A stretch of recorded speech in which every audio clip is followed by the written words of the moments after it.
Welcome to Discover the Duncan Difference, a Duncan Financial Group podcast. Discussions in the show should not be construed as specific recommendations or investment advice. Always consult with your investment professional before making important investment decisions. Securities offered through registered representatives of Cambridge Investment Research Incorporated, a broker-dealer, member FINRA, SIPC. Advisory services through Cambridge Investment Research Advisors Incorporated, a registered investment advisor. Cambridge and Duncan Financial Group are not affiliated.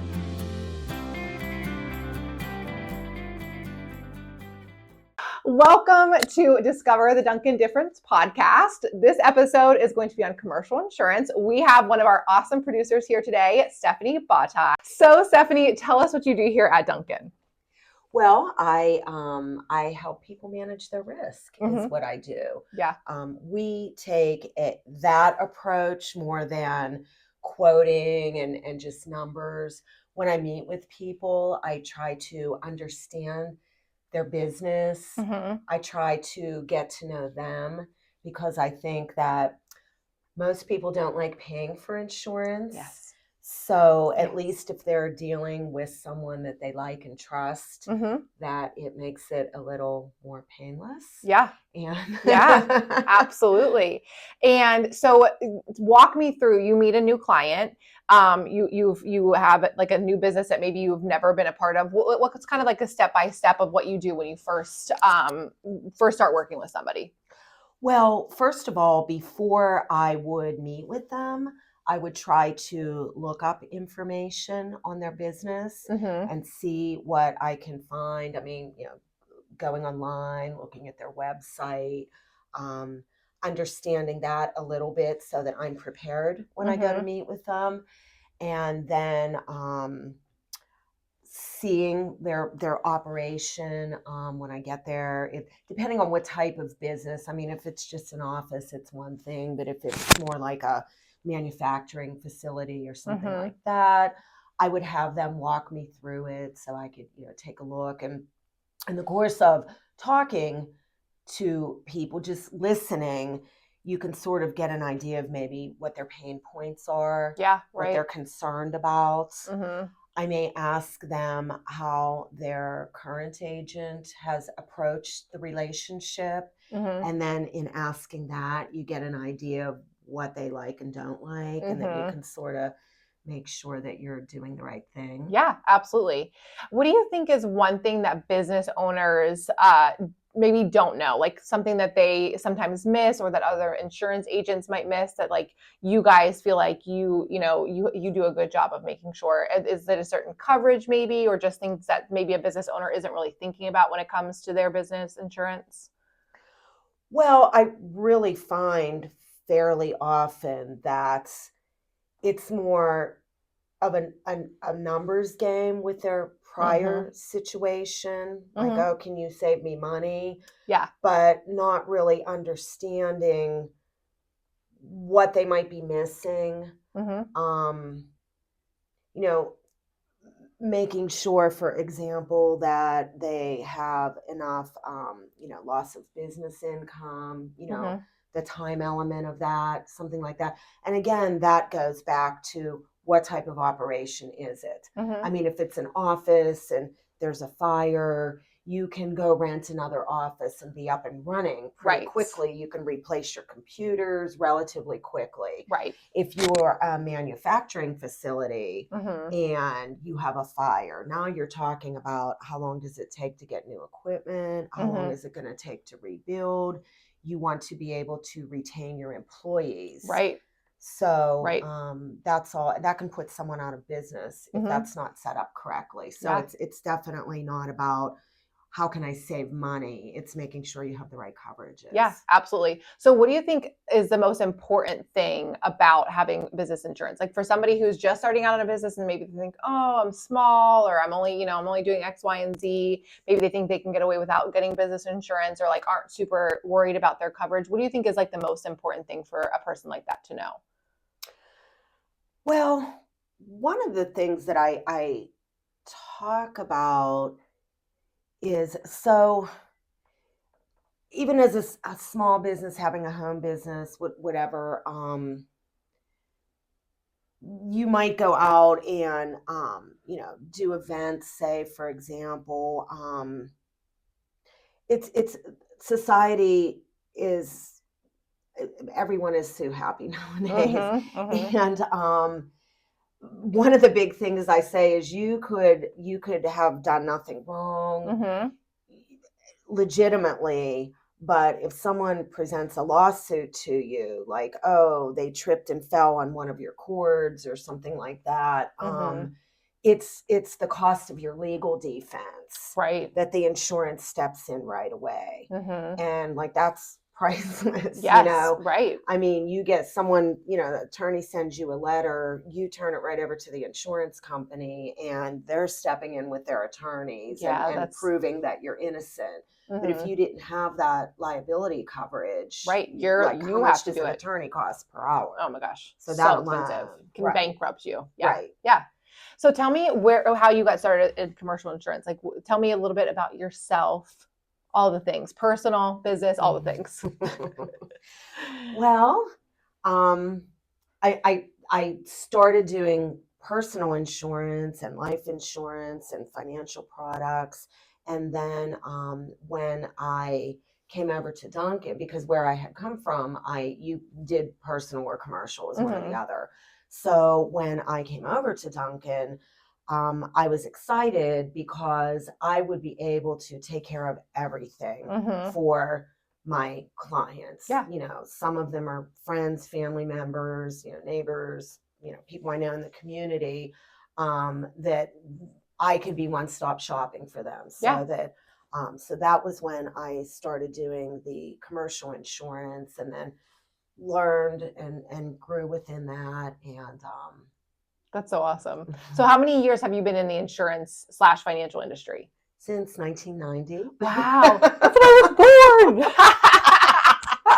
I know, I'm like, makes me sound very old, but that is awesome though. But So you have a wealth of experience in all of those realms. So it's awesome. yes. And I really love what I do. Mm-hmm, mm-hmm. And it's funny because people over the years have said, I can tell that you really love Enjoy what you it. do. Mm-hmm. I feel like I am helping people genuinely. Yeah. And, solving problems and doing the right thing, Yeah. because I would always do the right thing. Right. If I have to say you're okay where you're at, or, I can review what you have and maybe just give you a second opinion, make suggestions, and that's what I'm here for. Right. And I think that's awesome too, because it's like, if we're not going to be the better option for you, that's okay. But like, we can take a look at it. We can try and help you, And I think the best part is truly helping your clients when they do have a claim, when they do have issues, and we're able to like step in and help them.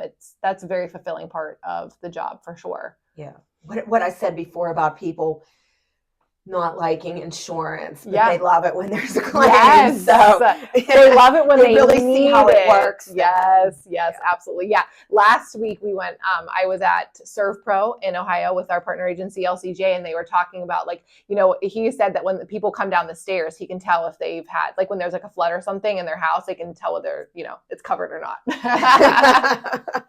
And that's when you love having insurance. They actually helped out one of my clients last week. I was glad that from the water. Yes. Yeah. Mm-hmm. Crazy. So tell me a claim story. Any claim story that you have, maybe the craziest one or just like the most interesting. I will say, so as long as I've been in the industry, people think of fires. Yeah. But fires are actually relatively rare. Yeah. In all of the time that I have been in insurance, I've had 2 fires. Oh, wow. Wow. And one was a partial one, and it had to do with a vehicle. It was subrogated. I mean, but the one I would say it was a friend of my daughter's. Oh, wow. That had purchased a home here in Irwin. Mm-hmm.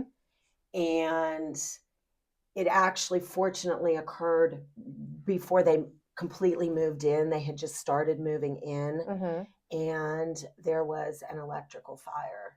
Oh. And it is a family that has 2 small children, and her mom was staying with them because of health reasons. Mm-hmm.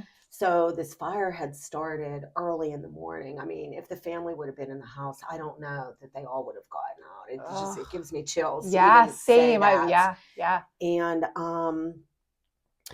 I went over, that day. Fire marshal was there. They did an investigation. Mm-hmm. It ended up being a total loss. Mm.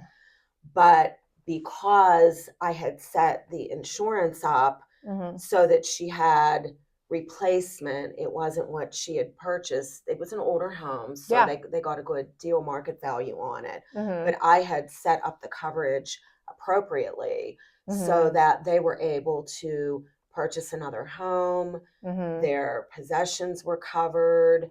It took a while to settle the claim because fires always do. Yeah. It's a longer process. Mm-hmm. So, but their living expenses were paid. That's amazing. Yeah. So just to really see that in action, there's nothing like that. Yeah, it's incredible because you're facing such an awful situation. You've lost your things, which are irreplaceable, and it's just so stressful thinking about like you could have been in there, but to have that peace of mind to know like I'm covered, we'll be able to get a house, our expenses are covered, there's not that stress of, feeling like you're kind of on the streets or that would be awful. And they're like I said, friends of my daughters. So I see them here and there. Yeah. And I mean, if I would have felt if it hadn't been set up the right way and they were taken care of, I mean, it would have been bad. Awful. So. Yeah. Oh my gosh. And that right there is the importance of insurance and having the correct coverage for sure. So insurance is getting very pricey, and that's for personal and commercial. Can you speak to a little bit to why it's the increases are happening so quickly and so dramatically? Well, like everything else, we can partially blame it on COVID. Yes. Right? Yes. Still. Yes. But it's a fact. The cost of building materials have increased. Mm-hmm.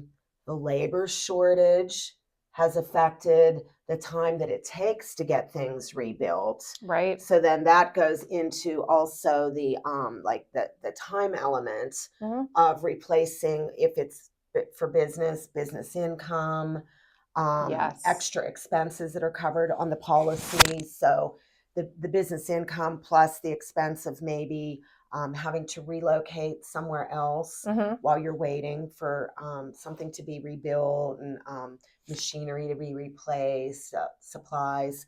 Yeah, these are things that you don't even really think about. Like as a regular consumer, I don't think you think about that being what causes the insurance to go up. So it's really interesting. Right. And there's so many reasons. Like you said, there's the labor shortage, there's the materials. There is still, that after effect from COVID because insurance doesn't get affected right away. It's not like the insurance, it's a process of that happening, it being affected. Whereas, like the gas prices just shot up after and, the grocery, those things went up immediately. Whereas insurance, it takes a little bit longer to. Correct. Too, there's like all of the like natural disasters and things that have happened as well, which for insurance companies has, it's unprecedented to have as many issues as we've had in the past 3 to 4 years. Right. And it's hard for people to understand that they specifically haven't had a claim, or we're fortunate in Western PA. That we don't typically have many widespread disasters here, but the basis of insurance is spreading the cost around. Bottom line. So I try to tell people, the people that either have had accidents or claims or are in those specific areas, their insurance is going up more, but there's a limit as to what people can afford to pay. Right. Like in Florida, I mean, homeowners insurance, I mean, people are paying like $1,000 a month sometimes for insurance down there. And like, how high can you go before people can't afford their homes anymore? Right. So when it's almost as much as a mortgage. Yeah. Interesting. That's really interesting. And then also on the liability side, it's lawsuits. Mm-hmm, And Pennsylvania is sort of known to be a state that we do a lot of suing. yes, exactly. Interesting. I didn't know that. Well, and it's because they award a lot of money to people. Yeah. If that wasn't awarded so generously, Yeah. then People wouldn't be as likely. Wouldn't waste their time. Interesting. As much, right? Interesting. So. And is there anything that you can kind of do to help with the insurance increases, like as a business owner? Is there something that you could be doing, or is it just kind of across the board expect those increases?